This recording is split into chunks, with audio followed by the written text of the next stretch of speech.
Assalamualaikum warahmatullahi wabarakatuh. Perkenalkan, nama saya Victor Ardiansa dari kelas 1B program studi D3 Keperawatan Bengkulu. Baiklah, di sini saya akan menjelaskan tentang materi sikap.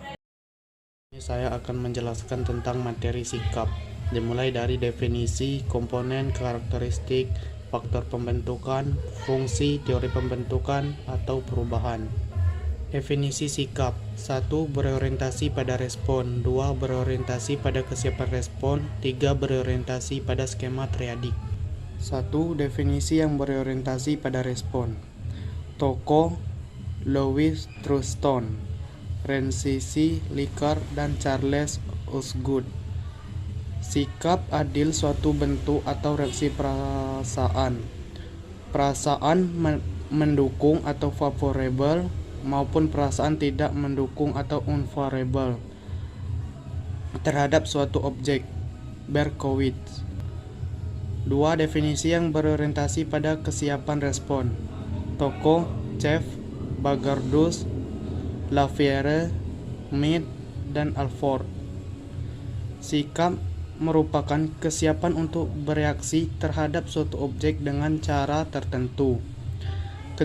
Kecenderungan potensial untuk bereaksi dengan cara tertentu jika individu dihadapkan pada suatu stimulus yang menghendaki adanya respon. Suatu pola perilaku, tendensi atau kesiapan antisipatif, predisposisi untuk menyesuaikan diri dalam situasi sosial atau respon terhadap stimulus sosial yang telah terkondisi atau Lafiere. 3. Definisi yang berorientasi pada skema triadik. Sikap merupakan konstelasi komponen kognitif, afektif, konatif yang saling berinteraksi dalam memahami, merasakan, dan berperilaku terhadap suatu objek. Keteraturan tertentu dalam hal pemikiran, perasaan, dan predisposisi tindakan seorang terhadap suatu aspek di lingkungan sekitarnya. Komponen atau struktur sikap. 3 komponen sikap. Kognisi, berupa kepercayaan, keyakinan, ide, konsep, persepsi, stereotip, pandangan, opini, pengetahuan, atau informasi tentang suatu objek. Afeksi, berupa emosi, perasaan, nilai-nilai tentang suatu objek. Konasi, berupa kecenderungan bertingkah laku atau bertindak terhadap suatu objek. Model trikomponen bisa kita lihat. Karakteristik sikap.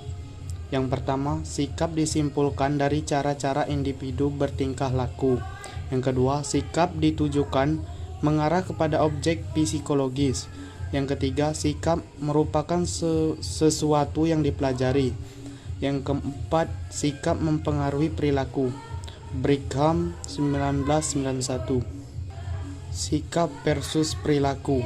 Sikap, predisposisi, tendensi, kecenderungan untuk bertingkah laku. Belum bisa dikatakan perilaku atau tindakan atau aktivitas. Sikap dapat memprediksi perilaku yang akan muncul. Sikap dapat mempengaruhi perilaku. Sikap tidak secara langsung berhubungan dengan perilaku. Faktor pembentukan sikap. Yang pertama, sikap adalah sesuatu yang dipelajari melalui adanya interaksi sosial, saling mempengaruhi pola perilaku.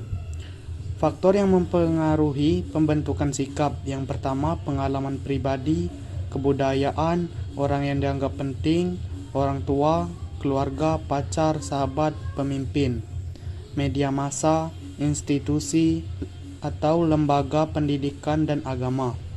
Faktor emosional dalam diri individu. Fungsi sikap. Katz 1960. Utilitarian function. Sikap memungkinkan individu untuk memperoleh atau memaksimalkan reward dan meminimalkan punishment atau mencapai sasaran tujuan. Knowledge function. Sikap membantu memahami lingkungan, dorongan untuk ingin mengerti, untuk memperoleh pengetahuan. Fluent active function. Sikap akan mengkomunikasikan atau mengekspresikan nilai atau identitas yang dimiliki seseorang. Ego defensive function. Sikap melindungi diri, menutupi kesalahan, agresi, DSB dalam rangka mempertahankan diri atau ego.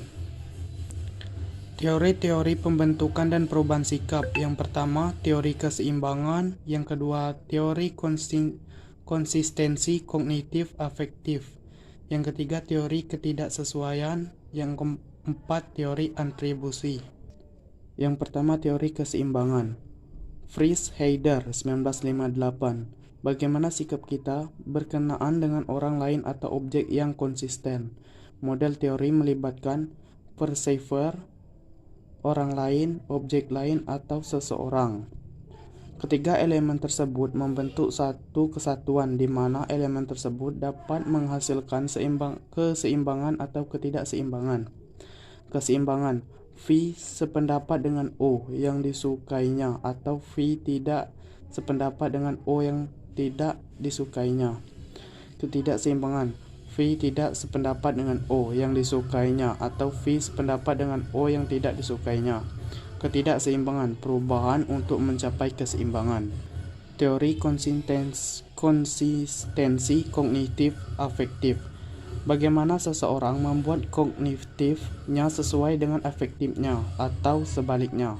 Kognitif disesuaikan dengan afektif, afektif disesuaikan dengan kognitif.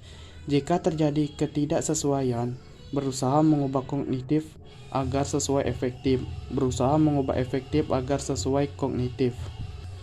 Kognitif diubah mengikuti afektif. CO, sikap terhadap merokok. Afektif suka merokok. Kognitif tahu bahwa merokok berbahaya, menyebabkan kematian.